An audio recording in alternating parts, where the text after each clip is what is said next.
Welcome to the podcast Life After Addiction and Indictment. I'm your host, Steve Cloward, and I spent most of the last decade and well over $100,000 on coaches, consultants, masterminds, and events trying to figure out how to reclaim my life again. On this podcast, I'm going to share the tools, the tips, the tricks, and the hacks that allowed me to forgive myself so that I could reclaim my life again. I'll be interviewing experts in mindset, leadership, entrepreneurship, sales, marketing, branding, and so much more. I'm glad you're here. Sit back and relax and enjoy the show. Let's go! This is Life After Addiction and Indictment. Welcome back to Life After Addiction and Indictment. Today I've got a guest who I've got a lot of respect for. I ran across him through a buddy of mine's podcast, and just his story fascinated me. And so I reached out to him, and today I have the pleasure of having Peter Mayerhoff here with me today. Peter, I appreciate you being here, man. Thanks for your time. My apologies. You reached out to me a couple of times, and I owe you an apology again. But yes, I'm excited to do this. I love doing podcasts, and I love talking about addiction more than anything. Amen, man. That's what it's all about, is just giving back and trying to make an impact. Because I'll tell you, I don't know what your experience was like, but when I was using, I think based on knowing when you went to prison, we were probably in our addictions pretty similar times. I got sober in 2000, and I didn't know how to get out. I mean, there was times I'd be driving to work literally bawling because I was sick and tired of being sick and tired, but I didn't know what my options were. You're having goosebumps, bro. Like, seriously. Yeah, dude. So I'm the same way. I mean, it's funny. I hear you say you cry. I'm like, the older I get, the more I do for some reason. But I think we're both. Real quick about it. Have you heard this song? You know Tommy Vex, right? What's that? You know who Tommy Vex is? Oh yeah. Yeah. Do you know who Tommy Vex is? Yeah. So he's got a song called, you got to listen to it after this, called Heaven So Heartless. And it's like, I always do it. And it's just like, and in the chorus, he's like, I'm just praying for a way out. There's got to be a way out. And I'm just like, every time I hear that one, I'm just like, if I could be in the worst mood ever, I literally just try to put that song in. I'm just like, because it's all about perspective. You know what I'm saying? You just got to put yourself back to the things, like, because I can get mad about little stuff today. And I'm just like, dude, a year ago, I would have given my right and left arm to have these problems. You know what I'm saying? Isn't that the truth, man? So life's all about perspective, Yeah, no doubt.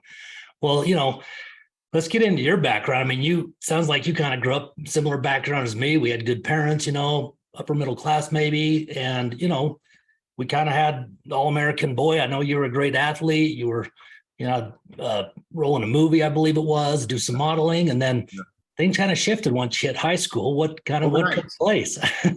Yes. Yeah. So like I said, my childhood was the greatest, we didn't have money growing up, but I didn't even know. Like I just knew I always had to budget with money, and like it was normal. Go to the grocery store with my mom to put stuff back and count, count on money, but it was just normal, like I had all the love in the world, and it was great, and when I got to high school, everything changed though. I had I had a fake sexual assault claim that just changed my life and ruined my life. I was the most popular kid in school. Me and my was my old best friend Brandon, and he was the rich kid in school, and I was the popular kid from a single mom, and that's right. Okay. And my mom was a flight attendant, so my house was always open on the weekends. That's how I got in with all the seniors right when I got to high school. And he literally asked me a favor to hook up with this chick, and it was because he wanted to hook up with their best friend. We're literally 15 years old, not even driving, freshman in high school.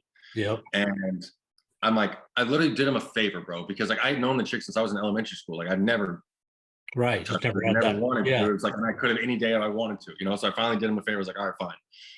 So their brothers, we do like stuff when we're kids, sneak them out of their bedroom window. Her older brother drove them over here, supplied us with, we had one big bottle of Jack Daniels, and that's what we drank for the 2 nights, Friday and Saturday night, right? He drops the girls off with the Jack Daniels, Lindsay and Ashley, to my mom's house. It's like 1 a.m, and he'd come back and pick them up like 5 o'clock. That Friday night, I lost my virginity to this chick. And Saturday night, we do the exact same thing. Like hook up Friday night, hook up Saturday night, like literally dropped her off from 1 a.m. till 5 a.m. Everybody knew what was going on.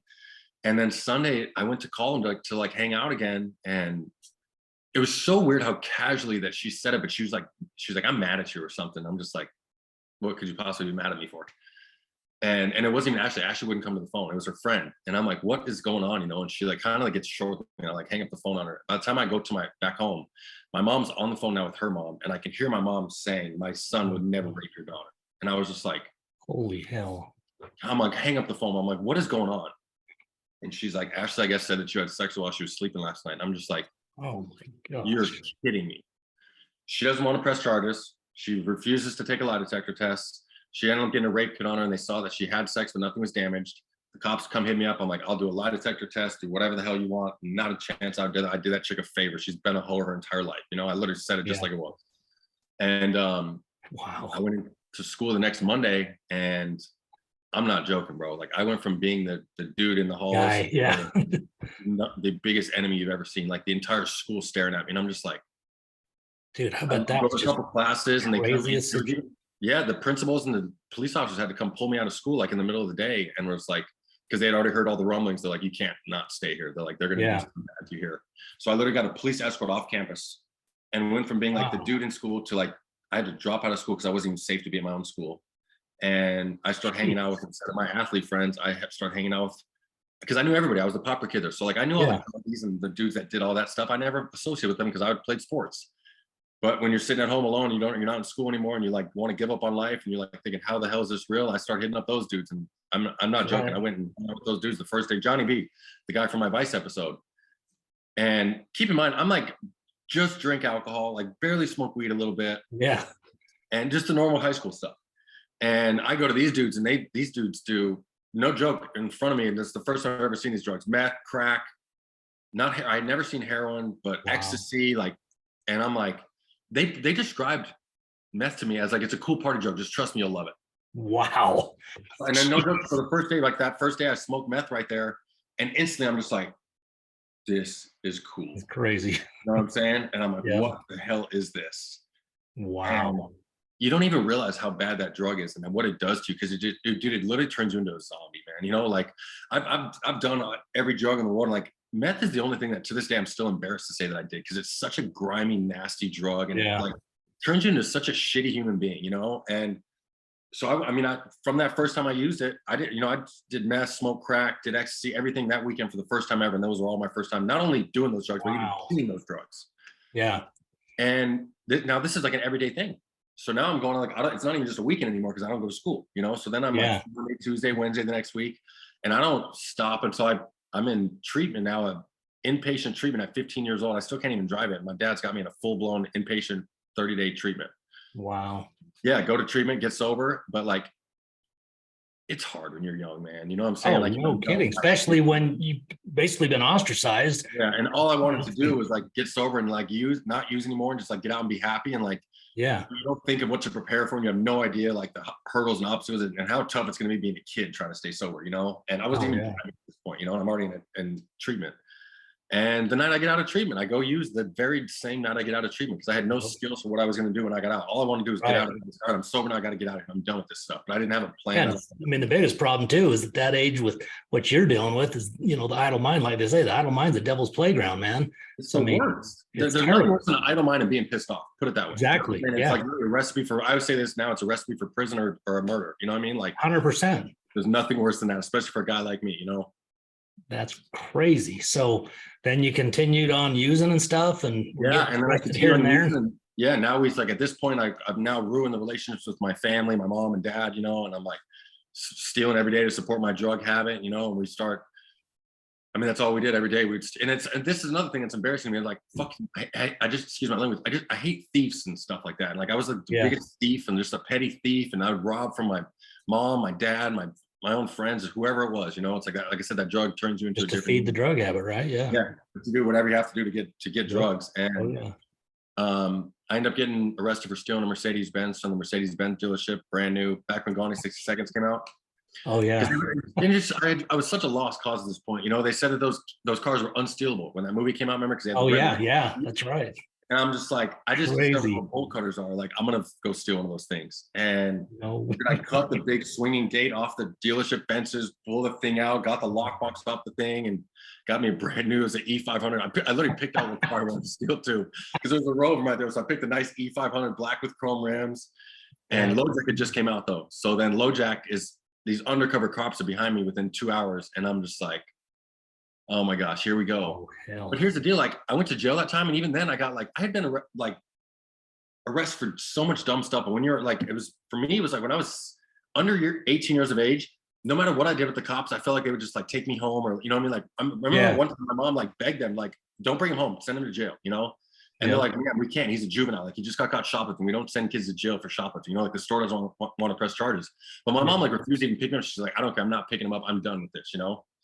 And then I go at 18, I get arrested for the Mercedes Benz. I get probation, you know? And I'm just like, so even then I get out and I'm just like, this shit ain't that bad. You know? Crazy, yeah. And now I'm seeing, since I'm in the county jail, I've seen all the guys that violate their probation. They come back and they do like a year, 2 or 3 years in prison. I'm just like, whatever. Worst case scenario. Now I've done the jail, so being scared of jail is gone with me. You know, what I'm saying? That made it even worse for me. And now I'm just like thinking, it was 92 days jail time I did, and I'm just like, I could do a couple years in prison if I have to live that life. But that's the mindset I'm getting out of jail. Exactly. Yeah. So I get out, go right back to the streets, doing the same exact stuff. And spring break, my senior, what should have been my senior year of high school, it was, I think, 2 months after that, I got out from the Mercedes, and my brother and his friends come back to my mom's house, and me and my fellas are just smoking meth, just doing what we do. And my brother and his friends come in there and they just burglarized the Nelson's house, he was my old best friend. And they're the richest really kid wealthy, right? Yeah. Yeah, the most spoiled rotten kids you've ever met in your life, right? And like the kid Brandon got a brand new, like they get whatever, not just like a new car, whatever car you want when you're like that kid, besides like a Lamborghini. Like the kid Brandon got a brand new Escalade, still had the sticker on the window, and they get it when they're 15 and a half, so they can drive with their permit for their new car. That's crazy. And no joke, bitch, he complained to his dad that it was a stock Escalade. He had his dad go put a system in it, like rims, custom paint job, to a 15 and a half year old kid, you know? So that's crazy.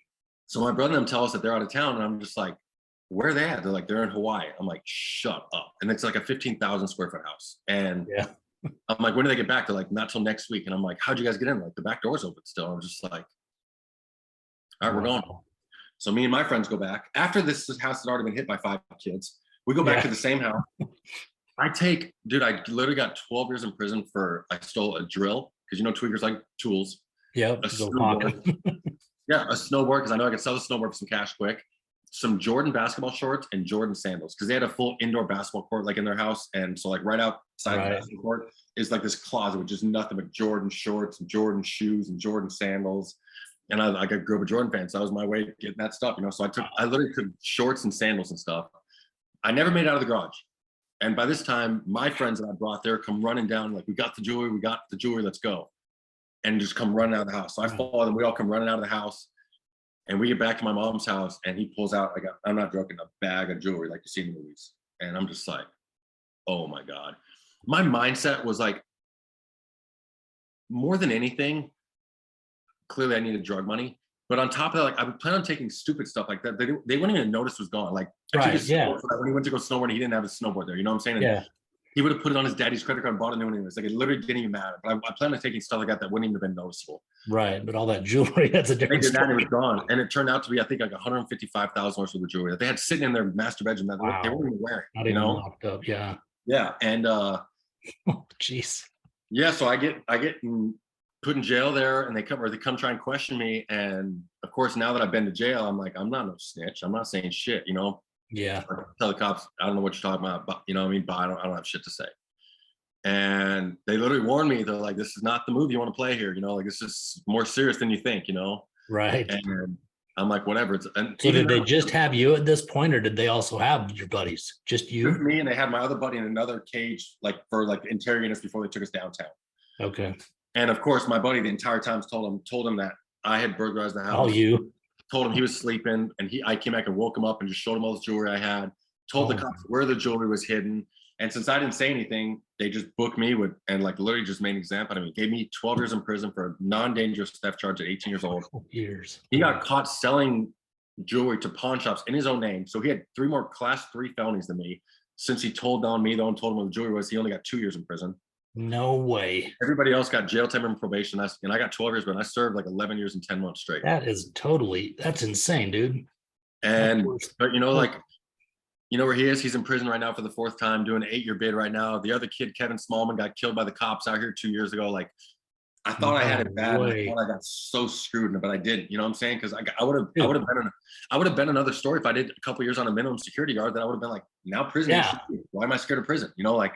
But that's what I love about your story. I mean, there's not many dudes that do 12 and come out and go and kick ass like you've been doing. I mean, and I'm not to brag. Like, it's not cool, but like you couldn't have possibly done a harder 12 years in the entire state of Arizona. No joke. Like, every gangster rough yard it was on, I was there, and I went to the hole from there. Like cops breaking my TVs, like just like the worst of the worst of the worst. You ask my mom, like she was on the phone with the warden or central office once a week.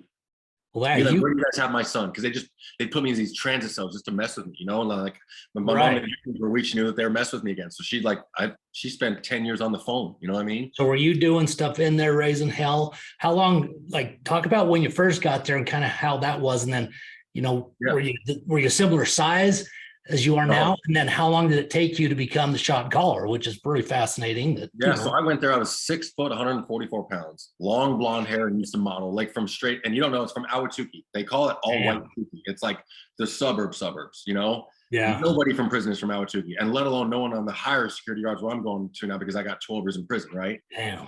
And then come to find out they thought I was gay because I was like a little pretty boy. Like I'm straight hardcore gangbanger. So, you know, everybody in this whole thing is a gangbanger, you know? And I'm this little scrawny ass model with long blonde hair. And luckily, like I just heard some stories about stuff, you know, and I was like, I'm one thing I learned about myself is I'm a real good story when you first go in, you got to talk about, because I remember this. Yeah. So this is the one I'm talking about. I'm like, I could just tell, like, I was real good at like reading. Like I could just tell, like no one really messed with me, and I had no respect for me. You know, like I'd walk by and they put their head down. You know, you can tell when people show you respect and stuff. Yeah. I heard about like heart checks and stuff. You know, and I was just like, I remember thinking, I'm like, maybe I just need to beat somebody up or something, just so they could show that I'm tough, because I'm small as hell. I used to box. Like I'm tough, you know. And and then my cellie, I just got a cellie that I actually knew from county jail. We were like in the prison pod together.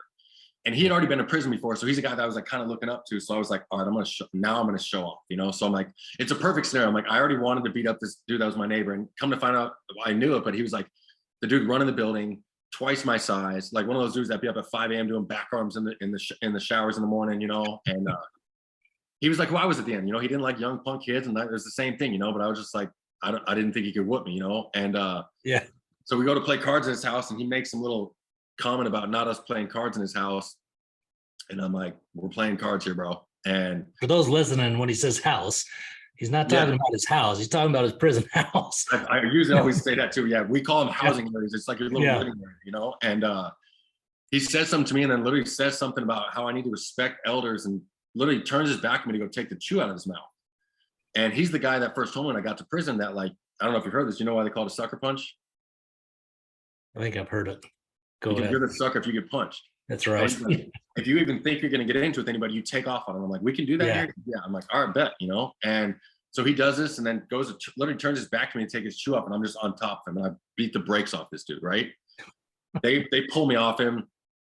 And then the next day we get locked down for that night. The next day we go out to the chow hall, and remember, I'm like this kid that no one cares about. Like they were probably all just waiting to see how long I was going to last on the yard. Like no, you know? And now these OGs are all coming up to me like, hey, youngster, I heard what you did. And I'm just like a light went off. I'm like, holy shit, this is what I got to do now, you know? But I'm just like, at least I'm like, you know, when you're used to being the popular kid and the alpha male, like that was one of the toughest things. Like my first few like months in prison, when I was thinking, I'm like, how am I just going to go through 12 years with like just being a layman? Like nobody even knows me. Like no one could care if I'm here the next day or gone, you know?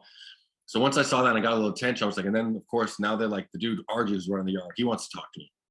And then like, it's like, you got 12 years. Like, what do you want to do? And I'm just like, I don't even know what that means. Like, whatever, you know? And he's like, you want to put in work? And I don't even know what that means. I was like, what does that mean? You know? And he's like, he has to break it down to me. He's like snitches, sex offenders, we get them in here. And I was like, oh yeah, in a second, I'll do that, you know?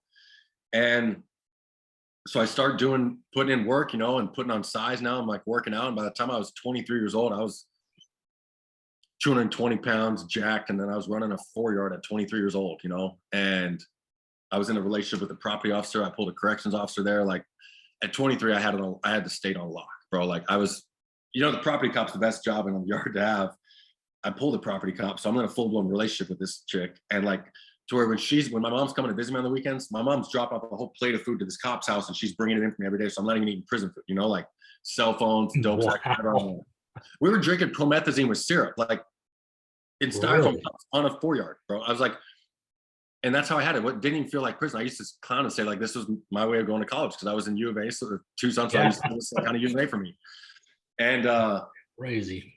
Yeah, so I did that, and then like did nothing but politic and do bad stuff the entire time, man. And I got it was the greatest blessing ever. But like my last 10 months in there, I went back to solitary confinement from a 4-yard for under investigation for an attempted murder. And I remember SSU coming by my door and they're like telling me that they're like, we're literally done with you. They're like, if you go home, you're going to sit in this cell until you go home. And they said verbatim, they're like, we're going to let the streets have their luck with you. We're done with you. Wow. It's like, but I went to the hole 170 pounds, strung out on heroin. And so I have 10, 11 months in the hole. You were getting that through the corrections officer stuff too, right? Yeah. When you're running yards, you have a heroin on you at all times. You know what I'm saying? Yeah. And so I went to the hole and at like, I think I was 170 pounds, straight strung out, like wanting to die, like knew I was going home in a year. Oh, dude, that's the worst.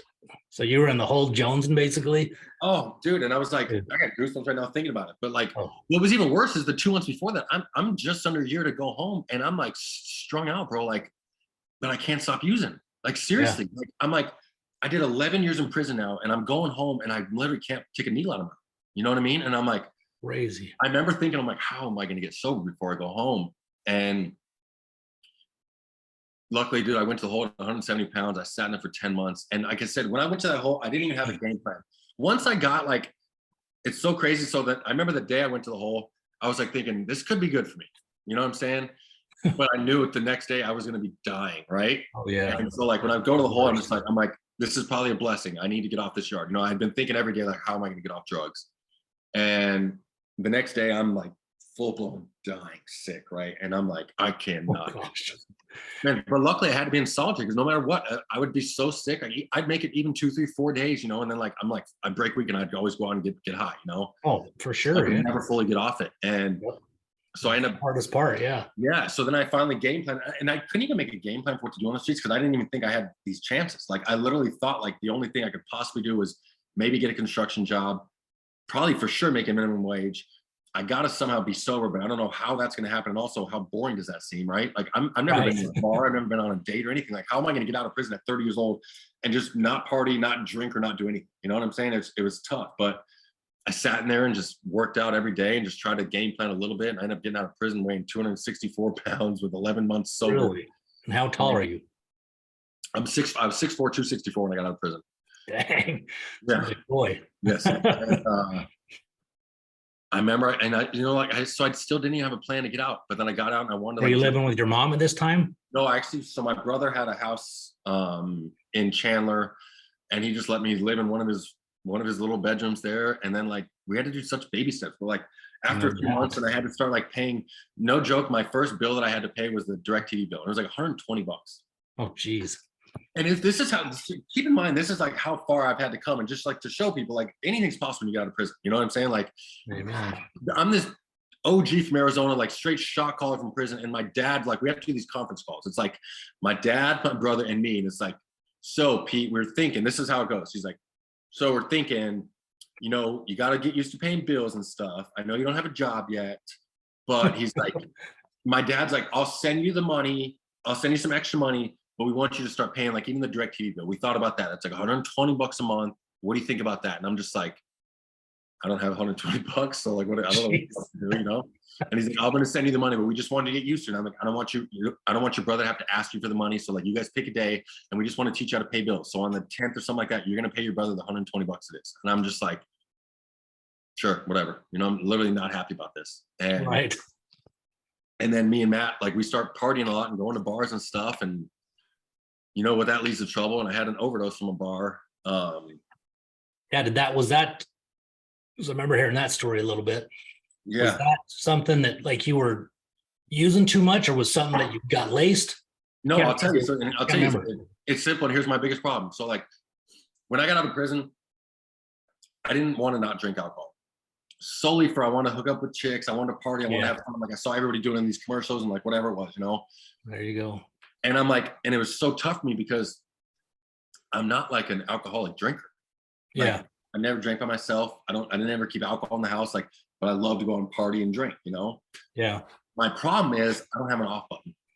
And then on top of that, if I'm blacked out, I'll say yes to drugs if drugs are in front of me.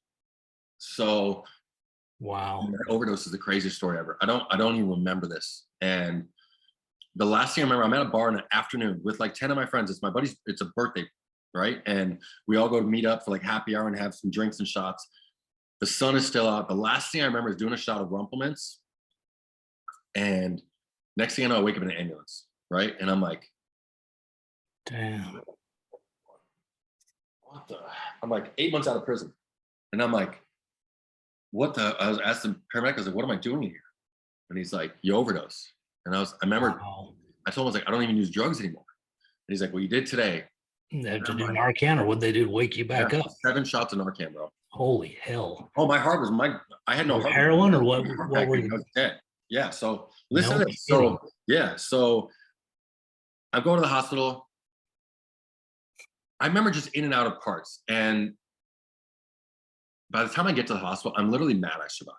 You know what I'm saying? Like, no joke. Yeah. I was like, because when I used to shoot dope in prison, I used to shoot dope so much. And like people, like my youngsters and stuff would be scared. They're like, bro, what if you OD? And I'm like, I used to say to them, then I'm done with this prison sentence. And it was meant to be. You know what I'm saying? Like, I didn't care to overdose, you know, but I would never kill myself.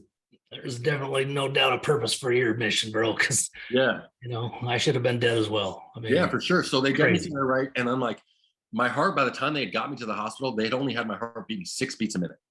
The doctor says I'm the only person to ever survive in this condition that he's seen, right? Yeah, that's after the Narcan. They get me back at six beats a minute. Like, crap. It's like, duh. And then you wait 10 seconds, and then I have another heartbeat. It's astronomical, the fact that I survived, right? But God literally had my back for this whole mission. And what's crazy is I didn't even believe in God at this. I was completely anti-God. Yeah. So, of course, right? And like a year or two ago, right? Because I thought you got a podcast. You told someone a year ago. I can't remember which podcast, but heard you tell. Just over a year ago with Sheriff Lamb, the guy that actually. Yeah, sure. That's right. That's right. Yeah. So now I'm like in and out of consciousness still, and I remember then I hear my brother in the hallway. Keep in mind, I'm still like this dude. I'm like, all right, I'm not telling nobody about this. I just survived an overdose. I don't know what happened, but I'm like, nobody can know about this, right? Yeah. I hear my little brother's voice in the hallway. He's on the phone with my dad, and I'm like, oh my God. And I'm like, I remember yelling, I was like, Matt, why are you calling dad? You know, like, yeah. He's like, do you even know what happened to you? He goes, you almost died. And I'm like, I don't know anything except they told me I overdosed. So that's when they gave me the whole deal. The doctor comes in and tells me like about my heartbeat and all this stuff. And I'm like, oh my God. What's even crazier that I didn't find this out till afterwards. This is the biggest gotcha about the whole thing. So my ex-girlfriend's sister's the one that found me, right? What happened is one of my buddies through Facebook Messenger, which is why I teach all the inmates when they get out of prison, like, be very conscious of Facebook and all that stuff, because your old dudes are going to get right in touch with you, right? Yeah. One of my little dope fiend youngsters that I knew from the yard sends me a Facebook message, trying to come kick it, said he wants to get high. I clearly was the blacked out person. I never even drove drunk in my life. Wow. I literally drove my truck blacked out over to this dude's house in Guadalupe, got high with him. Yeah. And just to show the shitty people that they are in there, right? I take him to my house to get high to my girlfriend's house. He sees me overdose and die. I go out in the bathtub, like literally just go out. He steals the money out of my wallet and doesn't even call the paramedics and leaves. No way. I had to find this out through going back to my phone. But the craziest part about how I survived, my ex-girlfriend's sister found me. Okay. When she found me, I had no heartbeat. I was upside down in the bathtub. She said drenched in sweat like blue, right? Oh, man. She went to go tanning after work. And she said she even pulled into the tanning bed salon place, parked her car. She got out of her car and walked all the way up to the door. She said the second she put her hand on the tanning bed salon door, something told her to go home. She takes her hand off the door and goes home and finds me dead. Like if she walks in there and takes another 2 seconds, you're done. Like it's and I got goosebumps again. Dude, everyone on my body's still standing up right now. And I remember like sitting in the hospital thinking, I'm like, why did I have to survive this? You know what I'm saying? Why couldn't the suffering just been over? You know, like I was done. Like I had been fighting, I felt like my whole life, you know? Yeah. And it was just like a switch that like clicked. Like it's crazy to think about it now, but like something just clicked in my head to where I thought like, I'm gonna figure this shit out. Like literally, and I was just like, all right, I'm done making excuses. I'm done fucking saying that I need to go party because I lost the party years of my life. Like I'm just done. I'm like, I'm done with alcohol. I'm done with everything, right? And that was 6.5 years ago, man. And on my brother's, what's crazy is my funeral would have been on my brother's birthday for the rest of his life too, because my sobriety date is July 30th and my brother's birthday is July 29th. Another thing, and this is what I tell people, like AA is for some people, it's not for other people. It worked for me, but the problem with me is like, I knew going in there, because I'd been in AA meetings since I was a kid, you know, like there's a bunch of old white dudes, you know what I'm saying? I feel like I didn't give none of those dudes the benefit of the doubt that they had walked my shoes or walked my footsteps. And I used to look at them like, you fools couldn't survive 2 seconds with my life, you know? Yep. But by that time I had made up my mind that I was like, I'm done looking at the differences in these guys. I'm going to just find the similarities, because if you go to a meeting it don't matter if the dude's 78 years old and looks like he had never even jaywalked in his life. When he starts talking, he's going to say shit that's the same way that my mind thinks, you know? 100%. Yep. And so I go, and I remember my dad did 156 meetings his first 90 days. Wow. And I was just like, I'm going to do more meetings than him, you know? But I needed 3 meetings a day. Oh, yeah. Like I'd relapse in between and after. I'd go to a morning, afternoon meeting and then relapse before a night meeting, go to the night meeting loaded. Like I just relapsed, you know? I couldn't stop, man. And like God has removed this obsession for me to drink and use, but I thought I was never going to go away, you know? Like, yeah. And so I get sober, and first 30 days, I go out to South Dakota where my dad lives. And then I'm going to come out here, and I finally got someone that's going to hire me to go sell cars.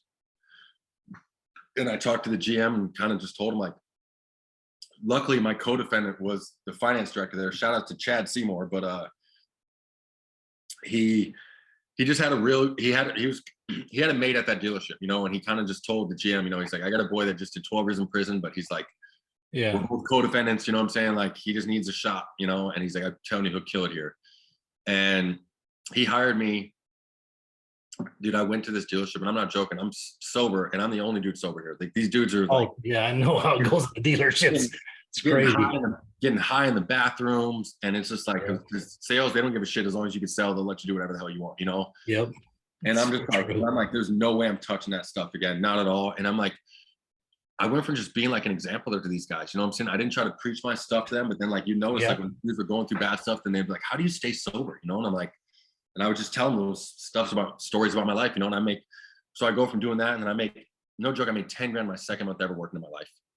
I made 109 grand my first year out of prison, 200 grand my second year, and then started making over 300 grand a year for a few years, living in $1 million home. Like I couldn't even rent an apartment, and I bought a custom house. Like they wouldn't even let me rent an apartment if I paid the entire because of my record and stuff. No one would rent an apartment to me. So I'm like, shit, I'm making money. Maybe I could just buy a house. So I literally applied to buy a house just because I need a place to live. And I'm like, they're like, oh yeah, you're approved in 2 seconds. And I'm just like, and then I'm like, so 4 years out of prison, I'm living in this custom house. I'm like, no one in my family's ever lived in a house like this, you know? And it's like, you know, as addicts, once we can switch that in our head and start seeing positive stuff, which is why I decided to walk away from that job, man, because like, I felt like I was doing a disservice to people from prison, you know? Like I was like, to be honest, I felt like I was just hiding in my office making 350 grand a year, and I wasn't doing anything to help people, you know? And I felt selfish. And I was just like, I lost so many friends of fentanyl and heroin and stuff. And I'm just like, I literally was like, and this is clearly a God thing too, because just something came over me, man. And like instantly I was just like, I got to get out of this place. I'm just gonna quit my job.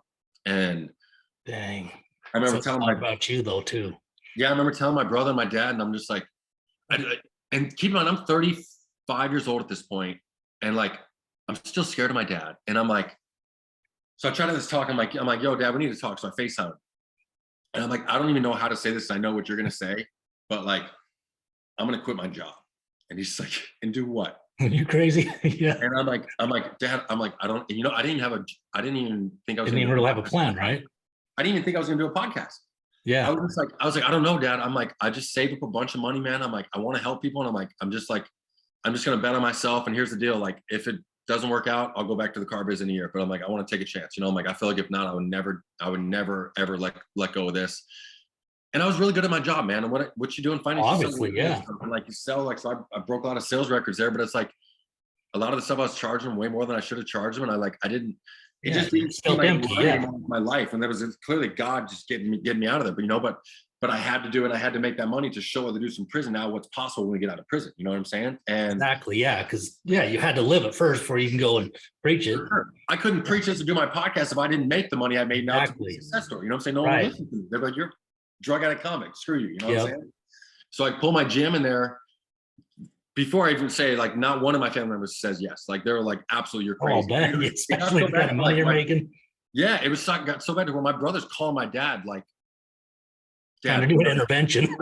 What are we going to do before he quits his job? You know, and like the next day, I called my gym in there, Josh, and I was like, shout out to Josh Spence, one of my favorite human beings on earth, man. I called him in there, and I was like, yo, I don't know what to do or even how to say this, but I'm done working here. And he's like, what do you mean? I was just like, he's like, his first words was like, what are you going to do? And I was like, probably even sounds a little crazy, but I was like, I don't even know. You know what I'm saying? I was like, I've been making money since I started working there, you know, and I worked every weekend. I'm like, I've never taken vacations. I've never done anything. Like, I want to help people. Like, I just think it's a God thing, but someone's pulling me out of here, man. And he's just like, we had like an hour and a half talk, and he was just like, no matter what, I'm a huge fan of yours. And I know his rule was, if you quit your job, because the sales business is kind of tough in the car biz, you know, he's like, you could quit your job if you could be higher than me, like the general sales manager.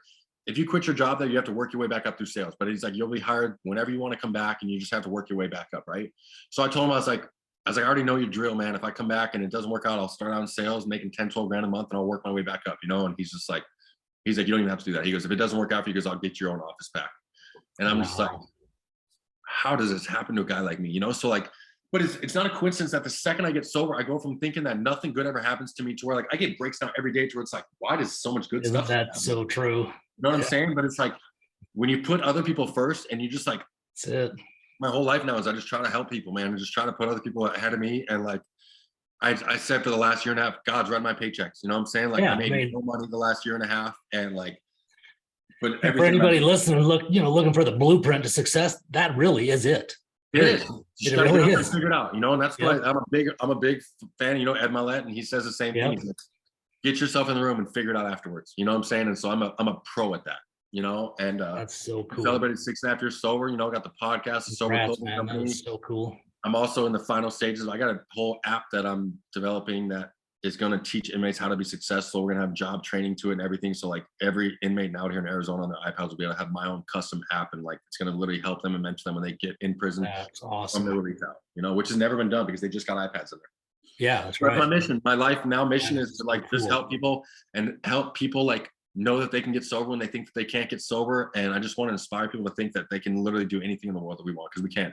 If I did this, there's no reason anybody else can do this 5 times faster than I did this. You know, we just think we can. And I was like, and not only that, I want to inspire people. Like, and I don't ever want to come across like money is everything and money makes people happy, because clearly you could tell I was miserable at the end of my thing at my stand in the car, was making 30, 40 grand a month, you know, but like people aren't stuck, you know. A lot of people that, even the dudes that make 30, 40 grand a year, like they think they're stuck there. No one's stuck in this fucking frame. The only way that you are stuck is if you can continue to do the same thing day in and day out and don't change anything. But like anybody can change and do something. All they have to do is like make a change towards that tomorrow and start making different decisions. It's just changing their thinking, really, is what it comes down to. You can start tomorrow. Yeah, that's what I love about you is, you know, when you believe in yourself, nothing's impossible. I mean, and everything is possible, you know. That's the greatest. If you sit there and don't believe it, you know, the mind is everything. And it's, you know, that's what kind of got me doing this. Is I was stuck literally for about 8 years after I came out. Yeah. Because, you know, I used to be on top of the world as far as what I thought that meant, you know, and then get out and just think that everything's going to happen and thought someone would come save me. Basically, that no, man, it started. Everybody's out there waiting to get saved. They're waiting to get this random thing that's just going to come save them and pull them out of their funk. Or it's like, no one's coming. It's like, I don't like to use other people's stuff, but it's like, no one is literally coming to save you ever. You know what I'm saying? It's literally all about you. The greatest thing is we live in America where you can literally do whatever you want every day. And like, you can change your entire career or life the very next day if you want to. Yep. So true. You know, I've said this before on podcasts, but I mean, you're an example of it. Is like, you know, I used to grow up and, you know, there's some pretty big players in Utah County where I'm at that I knew before they were multi-billionaires. Yeah. A couple of them. And you know, when I was appraising, we used to do some appraisal work for one of them that created Vivint Smart Home, Todd Peterson. And, you know, we used to, you know, I had some friends that knew him well before I had ever met him and said, oh, you know, he's the golden boy. No, well, that may be true, but he created that. So often we look at somebody and we think that they've had it easier. We don't know people's story. It's 100% like you. You know, once you made that shift and decided what you were going to do, things just fall into place. And as we talked before we started recording, you know, the doors that open are created by the things you do, the people you surround yourself with. And that's what he and pretty much any successful person does. And 100%. So, you know, dude, your story is phenomenal. And I mean, an inspiration is that word doesn't even describe what you are to me and to those listening, man. It's another thing about me is I learned right here is like, because, you know, I always had a little bit of ego. I've always been alpha male, and I try to like, especially me, and I'm like, people are like, you're killing them. Like, yeah, I am. You know what I'm saying? It's like another thing I'm trying to do now too is like, it's God, bro. Like I just try to give praise to God and not myself anymore. You know what I'm saying? Because like God saved my life and all this good stuff that happens to me is because I put God and other people first. I think that's what actually kind of drew me to you actually was if I looked at you, on your website or wherever, social media, it would be so easy to just judge what I would think you were about, right? Mm-hmm. Meaning that ego and, and just full of confidence, which could come across as just arrogant. But dude, when I listened to you on, with Brent Cassidy, that was the first podcast. Then I shifted over to yours. I knew what you were about. I could feel it. And that's really what drew me to reach out to you, because I just thought that there's something about this guy. And obviously with what you've accomplished and what you've done, and, I know very few people, like probably 5 that I could tell you, I believe are like you, meaning you're a people magnet. And, I'm a pretty good networker. But there's a difference between that and just somehow, man, there's a few personalities that I know. And I think you're, like I say, one with 2 other guys I'm specifically thinking of right now that just connect. It's an energy, really, is what it is, because it's before you even speak and stuff, you can just sense that when someone walks in a room. And so yeah, man, I really appreciate what you're doing and really appreciate your time, man. Just to give people a little people think I got it good now. You know what I'm saying? I'm like, they'll look at me and they'll be like, oh, dude, must be nice to be him. You know what I'm saying? I'm like, I'm not only about my prison past and like the biggest drug addict you ever met. And like, I'm not smart. Like I'm not, and people like a lot of my mentors been like talking shit to me. They've been like, you can't say you're not smart anymore. I'm not. Like I have 0 book smarts. Math is my worst subject. I did finance for a living. Like I'm just a proof of breaking the mold that you can literally do anything in the world you want. You know what I'm saying? Like I had a 0.0001% chance of making 6 figures, let alone where I got. You know what I'm saying? Because like I'm not good at math. I'm not smart. Like but here's what I tell people, like hone in on what you're good at. You know what I'm saying? Everybody's on this earth to do something different. You know what I'm saying? Like, just like my dudes that were doing my football pools and riding kites for me when I was in prison, like those dudes weren't meant to be tough. You know what I'm saying? But they're good at the other stuff. Like everybody on this earth has a purpose. Just find out what your purpose is.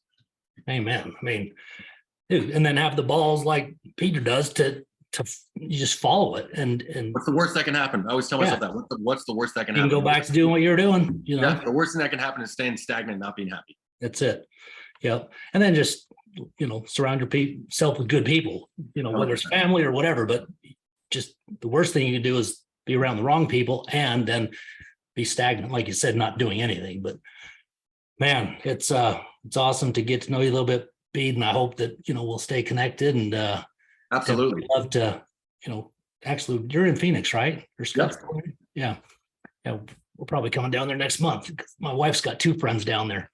Oh, nice. Let me know. I'm pretty connected out here too, buddy. And I'm out in Utah too, so I should be out there the next couple months, but I'd definitely like to get you on my show as well.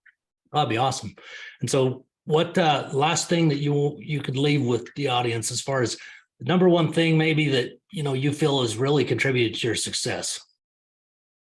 The biggest thing that contributed to my success is like, no joke, is not listening to anybody. Like if I would have listened to anybody, they would have all told me not to quit my job. Like if you have enough confidence, it can take you like to places that you never thought were possible. Like just bet on yourself and make a change and like make a little plan. Like if you've got a spot you want to go, like literally, you don't have to draw like a blueprint, but like literally make a little avenue or a plan of how to get there. And then like legit start tomorrow. Don't wait till Monday. Don't wait till the first of the year. Like literally start tomorrow. That's perfect.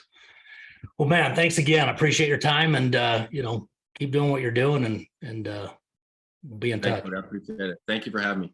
Oh, it's my pleasure. If you want to reach out to like literally look on my Instagram, my podcast or anything, like I run my own Instagram and like literally my life is trying to help people and inspire people to get sober. And I'll have all of your connect, Instagram and all the links in the show notes and people connect with you. If you want to go check out his Peter Meyerhoff, it's PeterMeyerhoff.com as his website. And then I'll have his Instagram in the show notes as well. All right, Pete, well, appreciate it, brother. Thanks, bro. Have an awesome day. Take it easy. You too. Meet Backbone CRM, the most powerful platform to get 5-star customer reviews on autopilot. Not to mention, it's built on the powerful Google Cloud ecosystem for fast speeds. But wait, that's not all. You'll have SMS marketing with drip campaigns, reputation management, two-way text messaging just like a cell phone with pictures as well, a unified conversations inbox for email, SMS, social media integration like Facebook Messenger, Instagram DMs, Google My Business Chat, website chat widget, all in one single unified conversations inbox. Isn't that awesome? Backbone CRM is the all-in-one automation platform to get customer reviews on autopilot and communicate with your customers all in one unified inbox so you never miss a customer again. Built for small businesses just like yours. Backbone CRM. Automate your business.